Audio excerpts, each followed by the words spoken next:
it's a new one for me as well, but it's delighted to be here. For anybody to have the courage to put what they're feeling to pen and paper is such a fantastic skill. Then to have the courage to record it and share it with the world is such a talent in itself, in my opinion.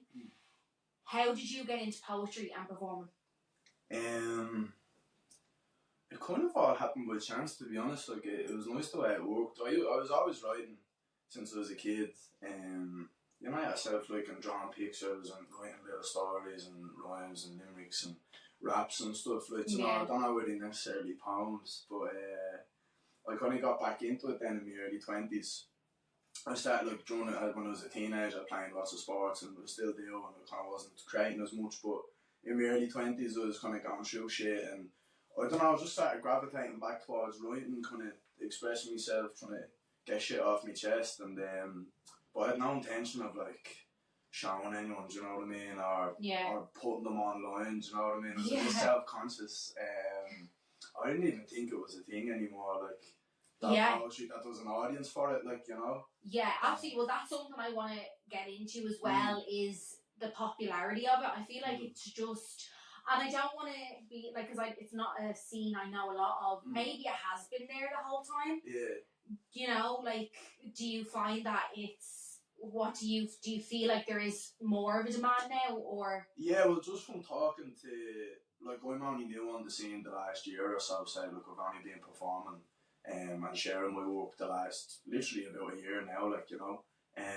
That's mental. Like, when I listened to some of your stuff, I was like, this person must be around years, like. Past life, I think it's not that type of shit maybe, but yeah, no, from talking to like other people on the scene, it definitely has been around years. I think it kind of dips and dives in terms of like how much it crosses into the mainstream. Yeah. Do you know what I mean? Like, because there is, I don't know, would you've heard of like Emmett Kerwin, people would have known from years ago, like Dublin Old School, or your man from Coolock, what's his name, a few years ago, For Those I Love.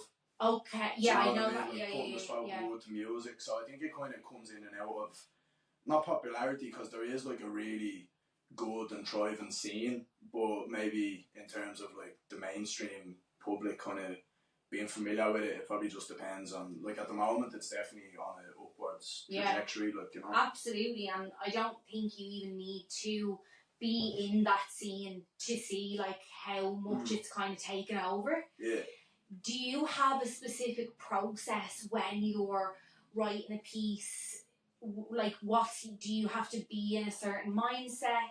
What's your process for that? Yeah, originally it would have been like I would have done it. Yeah, if I had, like, I suppose it's hard to explain, but you kind of have like maybe a weight in your chest, or you have a feeling, or you know, you need to get something out, and usually that would be my process. It'd be very sporadic. It was only when I actually had something that I kind of knew I wanted to say, or that I wanted to explore, and I'd write. And I'd kind of, like, my process of poetry is like, or writing in general, it's trying to figure things out as I'm writing it, you know what I mean? It's very rare that I'm going to say, right, this is where I'm going to start and I'll finish here and this is what I want to say. Like, most of my poems are kind of unconscious, in terms of like, it's just, I'm not thinking too much about where it's going. I'm trying to follow my line of thought, if you know what I mean. Yeah.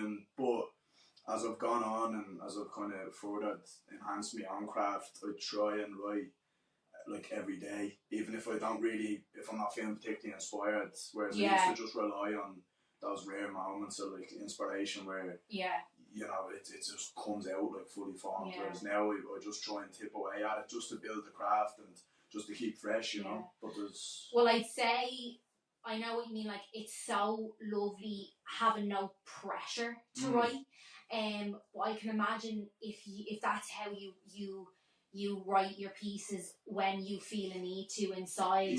If you get the opportunity for a last minute gig and they want something fresh, that could probably prove difficult because you're not used to having to write under pressure. 100%, and that started happening obviously over the last while. Like, there's a few commissions that I have in the works now as well. So that's what I mean. I've had to start kind of being more disciplined with it.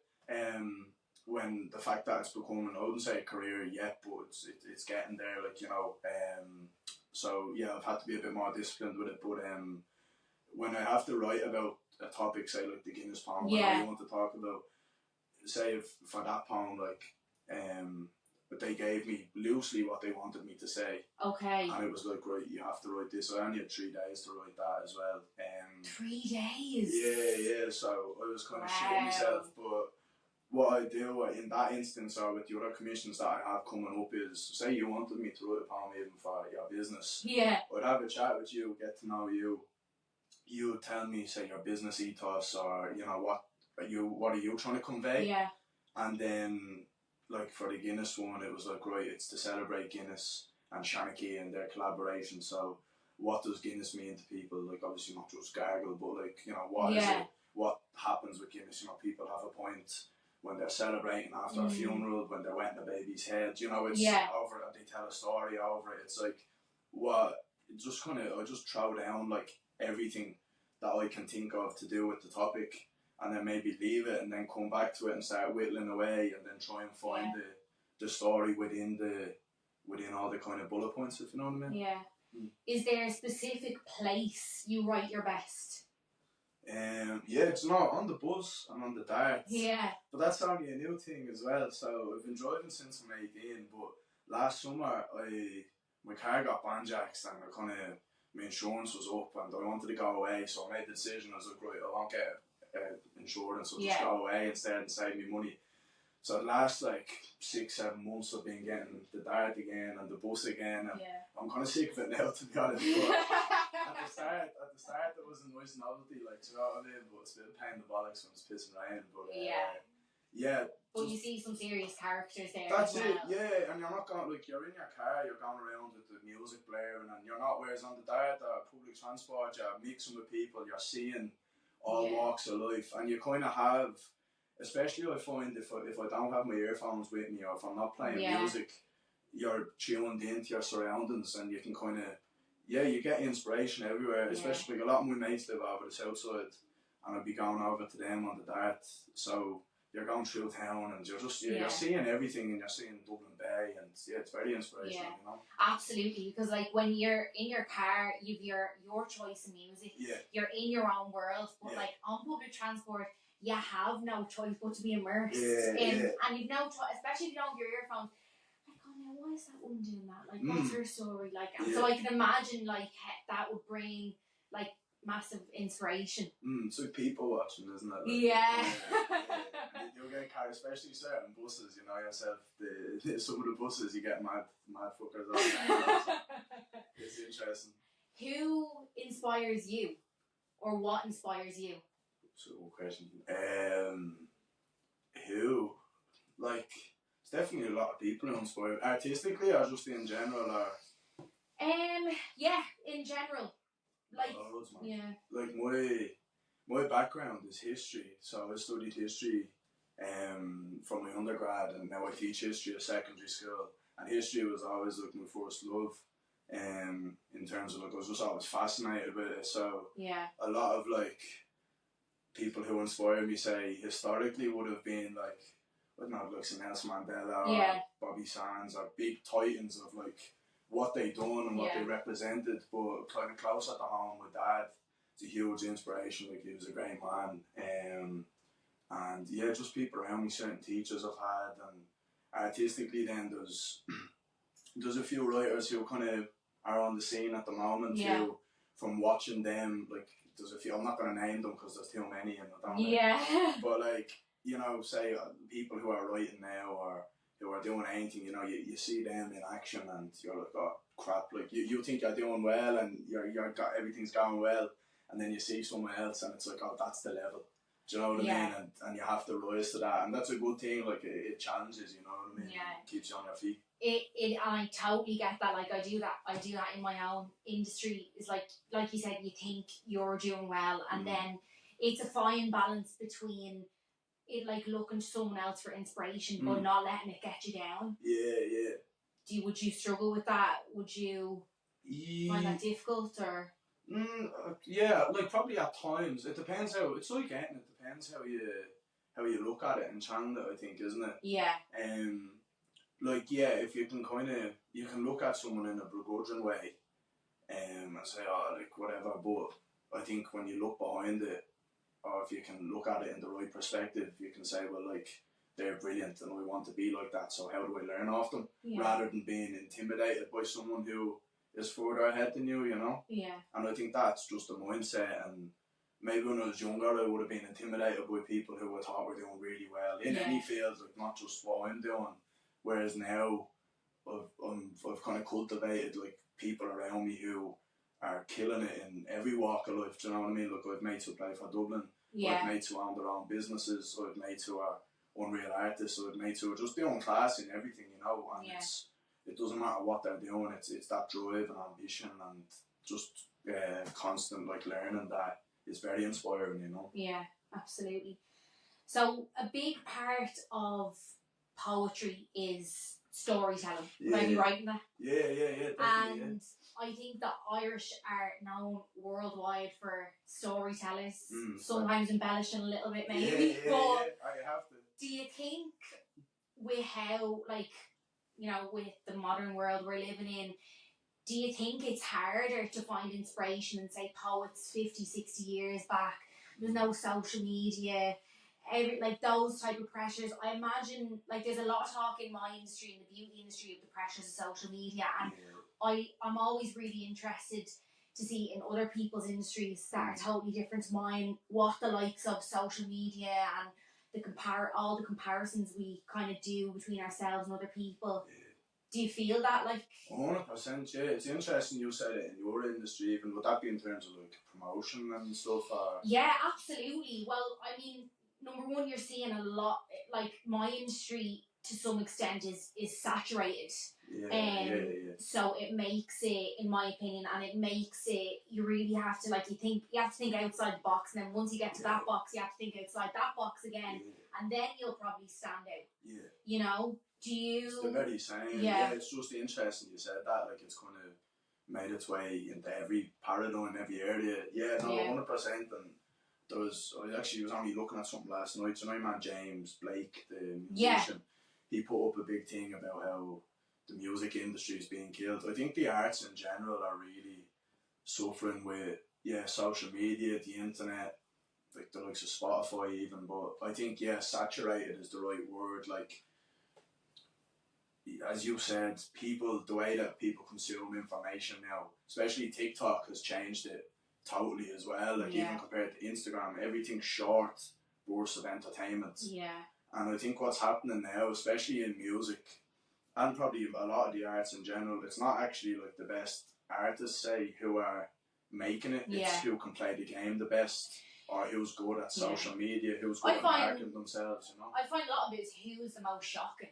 Yeah, well, that's it, as you said, because you're trying to outdo everyone, and like I said, I'm making music now, and I'm not sure how much I want to pursue it in terms of pushing it, but if you want to make it, you have to be, I think there's a rule, like 3 videos at least a week. And then this is why, like, people are trying to do mad things, because everyone's trying to stand out. And as I said, everything's just so saturated. Like, I remember someone saying the likes of like Bohemian Rhapsodies, you know that song? Like, that wouldn't make it in today because of the way, you know, or Hosier wouldn't have made it in today's market, because it's in sometimes it can, but a lot of the time you can't just create something and let it speak for itself. You have to be your own hype man, you have to be your own PR team, your own marketing team, you know what I mean? Yeah, absolutely. And I hate selling. I hate selling to people. I feel like I'm watering down what I'm doing. And I feel like, you know, like you said, like Freddie Mercury never had to come out and tell us what a fantastic song Bohemian Rhapsody, you need to listen to this. That song is 25% off now, so you better go on it because it's only going to last till tomorrow. I'll just make the song this summer. You know what I mean? So I hate selling. I think it's not my thing, but I have to do it. I'm not any more comfortable with it than when I started, and I don't think I ever will be.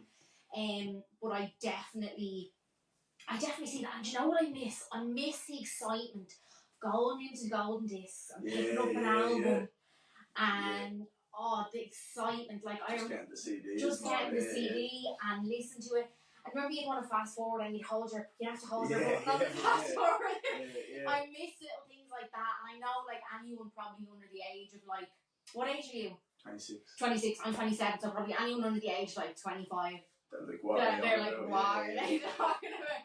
But sometimes I feel sad that like people who are younger than me, they don't know that excitement of picking up a physical thing. Yeah, 100%. You know, and that's I hope books never go. I really hope books never. I love having a physical book in my hand. I just can't go over to the Kindle or the audio books. Yeah, I like owning the book and having it, and kind of you can write on it and make little notes. And I do think books has gone though from it. Same. Yeah. So do I. You wrote a fantastic piece called Home. There's a really popular video of you performing that, and it's a fantastic piece. Where is home to you? Because home isn't always necessarily where we live. Yeah. No, home is where I live. Yeah. This is my home. The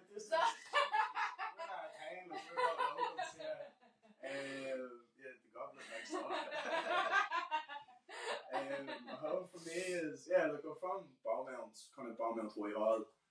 Beaumont's my parish, so I just say Beaumont. But home is Dublin, home's Ireland. Look, I'm very, very connected to being a Dub and being Irish and what that means, you know. And I was brought up to be proud to be Irish and to be a Dub and culturally, you know, Irish and a GA person and all that means, you know. So I'm very at home here, and it's probably why I still am here, do you know what I mean? Yeah. Like I do love Ireland despite its problems. So do I. I love living here. And I think it'd be very easy for people our age to kind of pack up and leave right now. And I always say I don't think all of us leaving that the country is going to get better from that. No, that's it. Someone has to stay and try and fight it and change it. And, you know, without being unrealistic, because obviously everyone can only do so much. Yeah, absolutely. Even what we're talking about, like when I'm a secondary school teacher and I have a platform through my art, what I'm doing, so I want to stay and try and make something of what's here, you know what I mean, rather than everyone fucking off. Yeah. But I can understand, look. Absolutely. Jesus. I think every day I'm like, what am I doing this for? Just go to Thailand or something. So we mentioned that you have recently worked with Guinness. What was that like, getting to find out that not only you're going to work with Guinness, but one of the most iconic brands of all time? Yeah, class. How did it come about? So I do a lot of work and gigging with Shanakia. So it's a kind of, for anyone that doesn't know, it's like a storytelling event. And it's based on the premise of like Shankais who used to go around from village to village in old Ireland and tell stories, recite poems and tell the history, because most Irish people were illiterate like 100 years ago or so, because the British wouldn't let us go to school and stuff. So it's based on that, and it's just random people you apply to tell a story based on the theme of the night.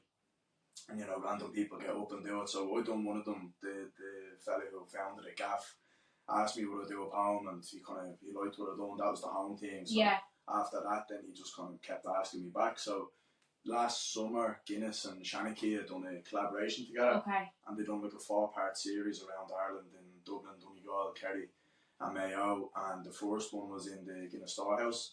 So Gaff asked would I perform at that, and I did, and it went well or whatever. And I heard nothing, but I think they were like talking about what way to promote the collaboration, and they wanted to get some content out of it. And I think in one of the meetings with the Guinness marketing division and Shanachie, and my name was floated, maybe get that power fella to write a poem or something. So I kind of got whisper of it through a friend of mine who was involved in the project as well. So I kind of had 4 days, not 3 days. But he was like, by the way, I think they're going to ring you tomorrow and see when you do this. So Guinness rang me and they just said, yeah, look, we'd love to have you write a poem to celebrate and promote the collaboration that we're doing, and we'll have it done in a few days, and then go down to Westport for the last event of the collaboration and perform on the night and shoot the ad as well, and then it went up on social media. So it was class. It was a real honour, like, to have gotten it and work with such an iconic brand, and it was a great opportunity. You unfortunately lost your father last year. Yeah. Really, really sorry about that. Thank you, yeah. The piece you wrote in honour of your dad is so fantastic. Thank you. I began listening to it and I was like, no, I need to give this piece the respect it deserves. So I lay on my bed, literally in the dark, no lie, and because it's like 7.5 minutes long. Yeah, it's long, yeah. And number one, I was like, how is he remembering all those words? Like, it's just, but obviously it's a really important piece. And I know you spoke of it in the song, or the piece, spoken piece, about you weren't sure if you'd be able to convey, how could you get what he actually meant to you through in the piece. But I think you did a perfect job. I think it was absolutely beautiful. I was chatting to a guest previously about this, that when something really, really tragic happens, that sometimes the thing we're most passionate about we can run away from. I know I've definitely done it in the past. Did you feel in any way that you kind of ran away from your writing, or was it something that you really leaned into? I think it was the opposite, yeah. I think it was, yeah, definitely. I think I used that as fuel almost. And I still do, you know. As I said, he was an amazing man. And like 2 weeks before he died last year, he was at a concert with my mum, you know what I mean? He was sick for 3 years, well, he had cancer for 3 years, but he was still going in and out of work. We were still going down to Kerry, down to the Aran Islands. He really never let get him down or be him. Yeah. So we've taken great inspiration from that. And don't get me wrong, like, there was days obviously that I didn't want to get out of bed or whatever, but I think, I don't know, I think everything happens for a reason as well. Like, I'm very lucky that I have the outlet of being able to write as like a therapeutic, like cathartic way of expressing myself. And then the fact that I was getting a lot of opportunities and breaks, it gave me a reason to, you know, to keep going. And and I feel like I'm honouring him in a lot of ways by doing it, you know. So yeah, that's, I was very lucky. But I didn't even say, like, he died around this time last year, and I was in the middle of my placement, so I was doing the PME to be a teacher, like, and I was in the middle of my placement, and I remember kind of saying, oh, I don't know, can I finish this? But he said, no, I want you to finish your studies. So like 2 weeks after he died, I was back doing my placement and getting inspected, and then I finished that, and then I had to write a thesis, and then I finished that, and you know what I mean, like, I got, and at the time I was like, I don't know how I'm going to do this, but like, I wanted to do it for him, more than myself really, because I would have just given myself a few months off, like, you know, but it gave me the bit between the teeth, and it's kind of like fight or flight, like, you have to stand up and put your shoulders back and push on through it, you know, and I think I've tried and carry that with me now, like, you know what I mean? Absolutely. And you must be so proud of that piece. That particular one. Yeah, no, I am actually, that's probably like the piece that I'm most proud of. Absolutely, and I think, like, it definitely is. It's probably, that's definitely the one that I'm most proud of. And again, it's very raw. Like, I wrote that a month or two after he did die. So, that was like. Well, you can hear it. It's just pure emotion, you know, and you convey it so perfectly. Thank you very much. Yeah. You have a new song as well, Butterfly. Yeah. How long is that out? It's out since January. January. Yeah. It's a great song. Thank you very much. Very different to. It's more of a song. When I was thinking about this, I was like, do I call them pieces, songs, spoken words, raps, whatever? Yeah. What brought the change in the tempo? You seem to be crossing more over into maybe a bit of hip hop, rap. What brought that on? Just for the crack, like, I have a lot of energy and I get bored very easily, very restless, so I love doing different things. I do a bit of acting as well, and I said I play sport and stuff, so it was I don't know, it was kind of, I always liked hip hop and rap music, and a lot of the poetry and that is intertwined, you know, and if you look at how rap started with, like, people like Gil Scott, Heron, and the early rap was very poetic, you know what I mean? Obviously not really like drill rap and stuff nowadays, but you know, like early rap or Tupac or Biggie. Yeah, absolutely, like kind of 90s rap. Yeah. I mean, as well, I think they were writing about a lot more substantial things in their raps then as well. It was less so materialistic. Yeah, less materialistic and all that shit. But I think I mean, kind of 90s rap, like what you were saying about Tupac and stuff, it is kind of poetry with a beat. Oh, in fact, yeah, and Tupac was a poet. But yeah, that's, I think, I just kind of wanted to say, oh, could I actually do this, or would this translate? And again, like even we were saying about your man, For Those I Love earlier, and Fred again, obviously remixes a lot of spoken word and his, so I do know, I knew it had been done before, so I started working with a mate of mine, Peter Hunt, Pistol Music, and just kind of seeing could we put lyrics to music and to beats and what could happen. And that Butterfly one was kind of just a little thing that I wrote myself one day, a little mantra, and then we were playing with different lyrics and stuff, and we just kind of slotted that in and it worked. Now I will say I'm kind of sick of it at this stage because we done that last summer. Yeah. And, you know, you just hear something too much. You can see the flaws in it or what you would have done differently. Absolutely. But I kind of have to respect that was the first musical thing I've ever done, and you know what I mean? Absolutely. It's done well as well. Like it was RT2FM song of the week at one stage, and so it's done well. But yeah, loads more coming out, kind of mixture of like hip hop and then kind of spoken word to dance beats and techno beats as well, and a few other things. So yeah. And would you be into techno music? No, or you not just really. Kind of enjoy making it? If I'm off the head, maybe, but yeah, no. It's just playing around with mediums and seeing what fits. You know, I think because I suppose like I'm a poet and a lyricist, I suppose. So yeah, I'd like to think I can be versatile in terms of like what when I go into music. I suppose it's like I'm not producing the music or anything, but the fact that I'm coming at it from the words angle, from the lyrics angle, it's just saying what beat, whatever type of genre of music it is, what fits what I'm trying to say. Yeah. Do you know what I mean? Absolutely. And again, just playing around and having fun as well, and it's another like string to the bow, as they say, I suppose, like, you know? Yeah, absolutely. Are you a perfectionist? Would you class yourself as a perfectionist? Yeah, as I've gotten older a bit more, yeah. Do you think that's a trait that hinders a poet or makes them better? It's a fine line, isn't it? It's like with anything, like anything that you're doing. I think there's I remember reading something I think is very good.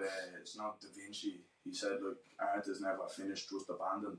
Yeah. I like that because, as I said, there's always something that you look at that you've done before, and then with hindsight, or you know, with the benefit of getting older and more experience and a bit more wiser, like you can look at it and say, oh, I would have done this differently, or I should have done it this way. But at the time, it was hopefully as good as it can be. Yeah. So like, yeah, I do think it can hinder you. I think, you know what I mean. Yeah. Like, you're not gonna write a masterpiece every time. Yeah. And I think I know anyway when I've said what I want to say, and I can't do any more with it. You know what I mean.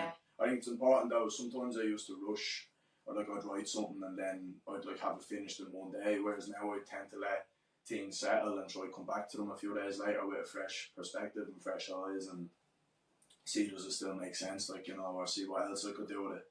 So it's kind of, it is a balancing act because you want to aim high, but then you can't get too bogged down if it's not working. Sometimes you just have to leave things, you know. Yeah. I mean, I think being a perfectionist for a long time was seen as being like such a good trait to have. Like, I would definitely class myself as a perfectionist, but I just piss myself off so much with it. Like, you know, it just like creatively it can put you at such a halt. You know, and especially if you're writing a song, or I'm doing a set of lashes and I'm like, right, this has to be perfect. This has to be perfect. Like, you're so tired and burnt out by the end of it. You know, I think it can kind of halt you creatively, definitely. 100%. And so I think it's important to be like kind to yourself as well.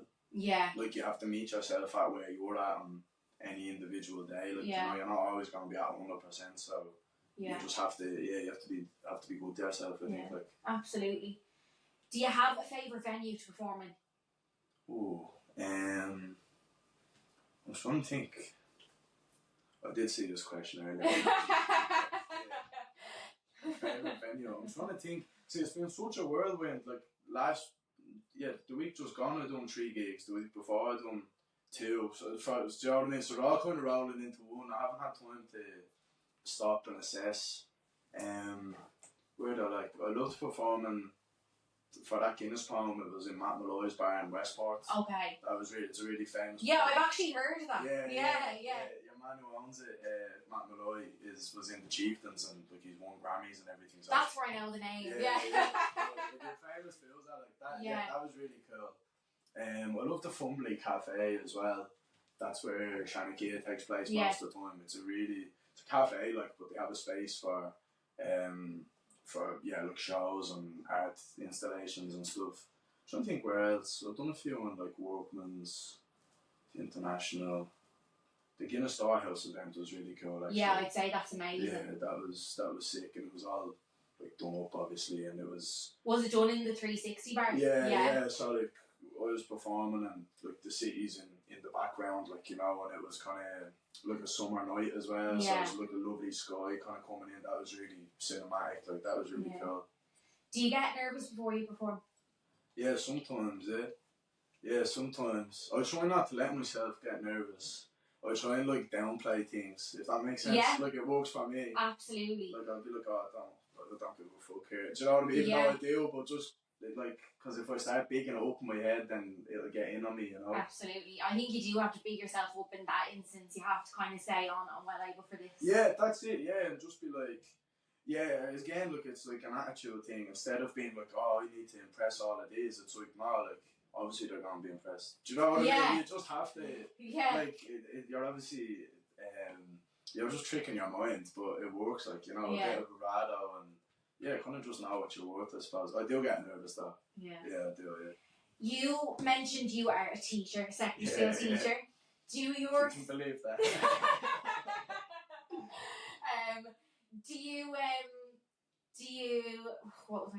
Do your students listen to your music?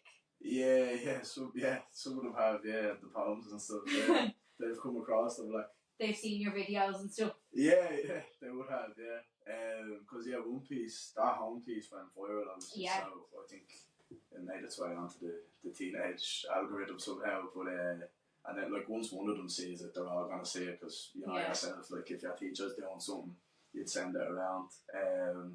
So a lot of them, they know what I do, like, and direction is good, to be fair. Yeah.